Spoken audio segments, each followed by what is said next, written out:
আপনারা অনেকেই আমাকে বলে থাকেন, ভাই ঘুষ দিয়ে কি জাতীয় দলে যাওয়া যায়? আচ্ছা, এটা কি চাকরি যে আপনারা ঘুষ দিয়ে জাতীয় দলে যাবেন? আমি একটা জিনিস বুঝলাম না, জাতীয় দল মানে যেটাকে যারা রিপ্রেজেন্ট করে সারা দেশকে, সেই পর্যায়ে আপনি যেতে চান তাও আবার ঘুষ দিয়ে? ভাই আপনি কি পাগল? কেন আপনি এই চিন্তা ভাবনা কেন করবেন? জাতীয় দল যাওয়ার আগে যে আরো নিচে যে যতগুলো স্টেপ আছে, Dhaka division, Dhaka premier division, okay, NCL, BCL, age level, ওইগুলোতে ট্রাই করেন। আপনি এগুলো কোনো কিছু ট্রাই করবেন না, এগুলো কোনো কিছু খেলবেন না, ডিরেক্ট জাতীয় দল। আচ্ছা, আপনি যদি এসএসসি, ইন্টার এগুলো কমপ্লিট না করে আপনি যদি ডিরেক্ট মাস্টার পরীক্ষা দিতে চান, তাহলে কি হবে? বলেন, হবে না তো। কারণ আপনাকে মাস্টার্স পরীক্ষা দিতে গেলে অবশ্যই আপনাকে প্রথমে এসএসসি লেভেল পার করতে হবে, ইন্টার লেভেল পার করতে হবে, অনার্স লেভেল পার করতে হবে, তারপরে গিয়ে আপনি মাস্টার্স দেবেন। এখন আপনি যদি আমাকে বলেন, ভাই আমি তো অনেক ভালো স্টুডেন্ট, আমাকে ডিরেক্ট মাস্টার দেওয়ার ব্যবস্থা করে দেন, যত টাকা লাগুক আমি দিব, আমি মাস্টার্স পরীক্ষা দিতে চাই, এটা কি কখনো পসিবল? আপনি বলেন। আমার তো মনে হয় না এটা এই জীবনে মানে বাংলাদেশে পসিবল। বাংলাদেশ কেন, পৃথিবীর কোনো দেশে পসিবল না। এই জন্য আপনাকে কি করতে হবে?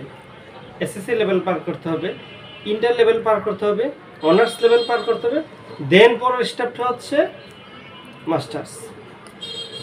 ঠিক সেমভাবে ক্রিকেটের বিষয়টা হচ্ছে, জাতীয় দলের নিচে আছে এজ লেভেল, যাদের বয়স 18 বছরের নিচে আছে তারা এজ লেভেল খেলবেন।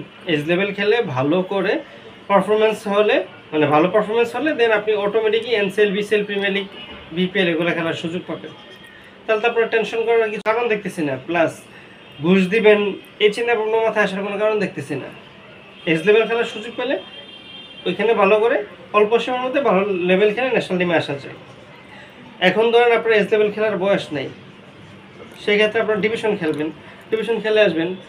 বা ধরেন এজ লেভেল খেলার বয়স আছে, এজ লেভেল খেলছেন কিন্তু ভালো পারফরমেন্স করতে পারেন নাই, এজ লেভেল শেষ হয়ে গেছে, ভালো লেভেলে যেতে পারেন নাই বা ভালো পর্যায়ে যেতে পারেন নাই, সেক্ষেত্রে হতাশ হওয়ার কিছু নাই তো। ডিভিশন খেলেন, Dhaka division, Dhaka premier division, NCL, BCL এগুলা খেলেন, এখানে ভালো পারফর্ম করে ন্যাশনাল টিমে আসেন। কিন্তু আপনার মাথায় কেন চিন্তা আসলো যে আমি ঘুষ দিয়ে খেলবো? ঘুষ দিয়ে তাও আবার ন্যাশনাল টিমে যেতে চাই? ন্যাশনাল টিম কি মুড়ির মুয়া যে চাইলাম টাকা দিলাম হয়ে গেলে কিনে ফেললাম, খেয়ে ফেললাম? এরকম না তো। ন্যাশনাল টিমে খেলতে গেলে অবশ্যই আপনাকে আমি যে লেভেলগুলো বলছি এগুলো পার হয়ে আসতে হবে।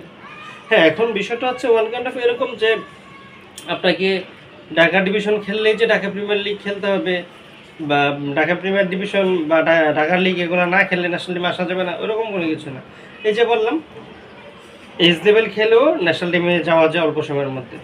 আমার একটা ফ্রেন্ড আছে, ও এজ লেভেল খেলে ডিরেক্ট প্রিমিয়ার লিগ, বিপিএল এগুলো খেলছে এবং ভালো পারফরমেন্স করেছে।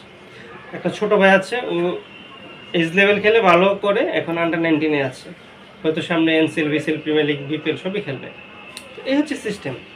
এখন আপনারা যারা এই ব্যাপারে অধীর আগ্রহ নিয়ে বসে আছেন যে আমি ঘুষ দিয়ে খেলতে চাই, ঘুষ দিয়ে বাংলাদেশে আনার কিছু করা পসিবল না।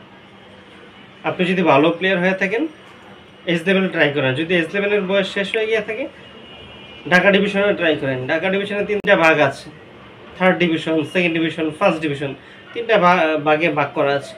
তো এখানে খেলেন, এখানে ভালো পারফরমেন্স করে প্রিমিয়ার ডিভিশনে আসেন, মানে যেটাকে প্রিমিয়ার লিগ বলে, বাংলাদেশের সর্বোচ্চ লিগ যেটা প্রিমিয়ার লিগ, ওইখানে খেলেন। ওইখানে ভালো পারফরমেন্স করে এনসিএল, বিসিএল এগুলো খেলেন। এনসিএল মানে হচ্ছে ন্যাশনাল ক্রিকেট লিগ, বিসিএল মানে বাংলাদেশ ক্রিকেট লিগ, এগুলো খেলেন। এইখানে ভালো পারফরমেন্স করলে অটোমেটিক আপনি বিপিএলে চান্স পেয়ে যাবেন। বিপিএলে ভালো করলে আপনি এমনি ন্যাশনাল টিমে চলে আসতে পারবেন। তো ঘুষের কারবার বাদ, ঘুষ দিয়ে খেলা লাগবে না। তো আমি আশা করি আপনারা বুঝতে পারছেন, যারা ঘুষ দিয়ে ন্যাশনাল টিমে খেলতে চান এই ভিডিওটা মূলত তাদের উদ্দেশ্যে বানানো হয়েছে। তো সবাই ভালো থাকবেন, আল্লাহ হাফেজ, আসসালামু আলাইকুম।